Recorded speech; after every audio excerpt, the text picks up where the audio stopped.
Alors ici, je vous ai fait, au départ de ce qu'on a fait tout à l'heure, rapidement 3 pages. Donc c'est une variante de la première page et enfin donc 2 variantes de la première page. Donc c'est 2 variantes-ci de la première page. Donc quand je vais sur la première page, j'obtiens ça et je vous ai fait un deuxième survol. Voilà, d'accord. Quand je clique sur le survol, il y a, ça reste rose, là. Hein. Il n'y a pas de raison que quand j'enlève la souris, ça ne soit pas rose. Et il y a le texte qui apparaît là. Quand je vais sur l'autre, là, ça reste vert. Et il y a un autre texte qui arrive. Donc, c'est un début de site web, en fait, hein, rapidement fait, en quelques minutes dans Photoshop. Donc, je vais vous mettre tout le dossier là à disposition au téléchargement. Donc vous avez ceci qui est ce qu'on a fait tout à l'heure. Une seule page avec un survol et quand on clique, ça ouvre un onglet ou une fenêtre avec le site qu'on avait choisi. Donc ça, c'est là où vous étiez arrivé. Et vous allez avoir l'exemple. Et vous pourrez aller regarder dans le code. Je pourrais vous expliquer aussi. Et on pourra même le faire ensemble à un certain moment, si vous voulez. Mais ça déborde un peu de la formation Photoshop. Et là, ce sont les différents PSD. OK. Alors, ce que je vais faire ici, c'est que je vais compresser tout ce dossier.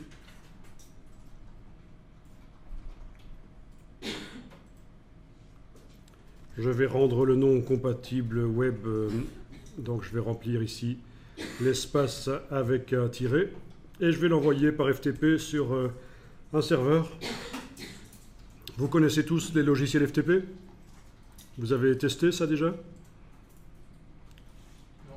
Logiciel de transfert de fichiers pour transférer votre site vers un espace web, mais ici c'est pas le site que je vais transférer, c'est juste un fichier zip. Alors voilà, pour les logiciels FTP, il y en a un qui est assez connu, c'est FileZilla, il est gratuit.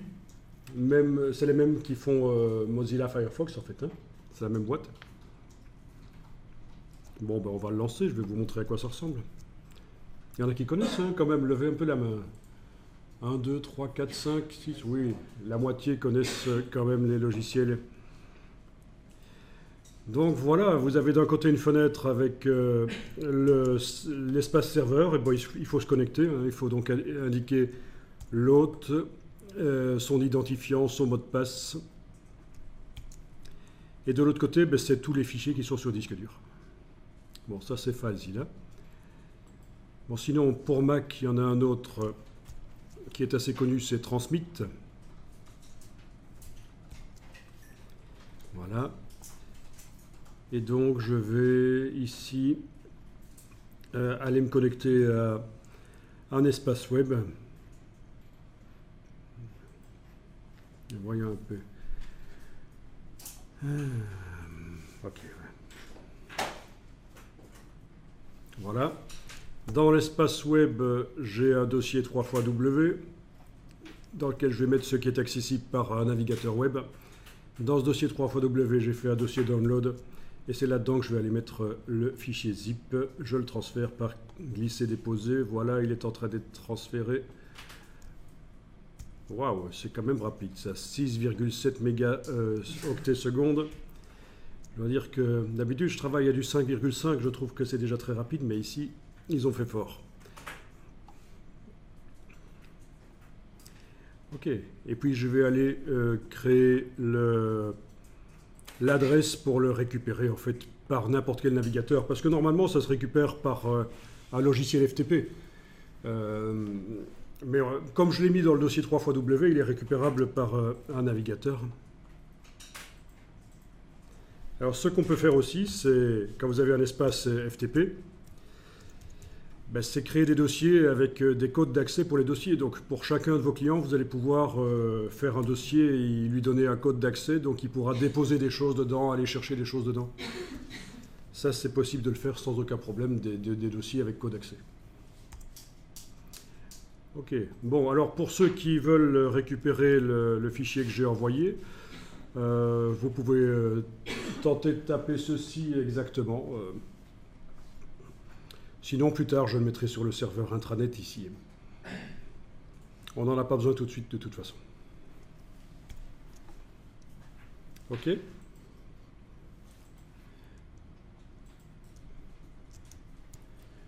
Voilà, donc possibilité, si on voulait, de faire un dossier sur l'espace FTP avec accès pour un client. Alors, vous connaissez des services comme OVH qui vous louent à l'année un espace web avec un nom de domaine pour à peu près 30 € par an. Bon, ça c'est pas mal. Ce qui est moins connu, c'est que vous avez la possibilité, quand vous achetez un deuxième nom de domaine, pour un deuxième client, par exemple, vous avez la possibilité de ne pas prendre l'espace web qui va avec et de greffer ce nom de domaine sur le premier espace web. Donc l'espace web qui vient avec le premier nom de domaine, je pense qu'il doit avoir 50 gigas. Il y a largement assez pour mettre beaucoup de sites de petite taille dedans.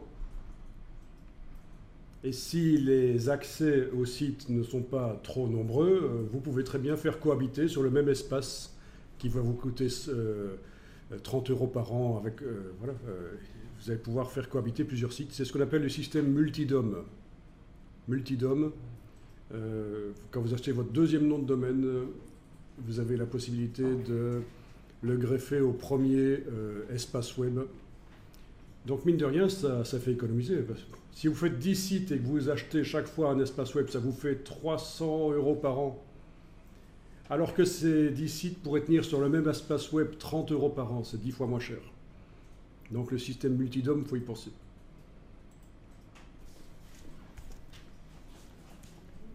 Alors, je vous parle de OVH, mais il y a bien sûr plein d'autres fournisseurs d'accès, d'espace. Ok.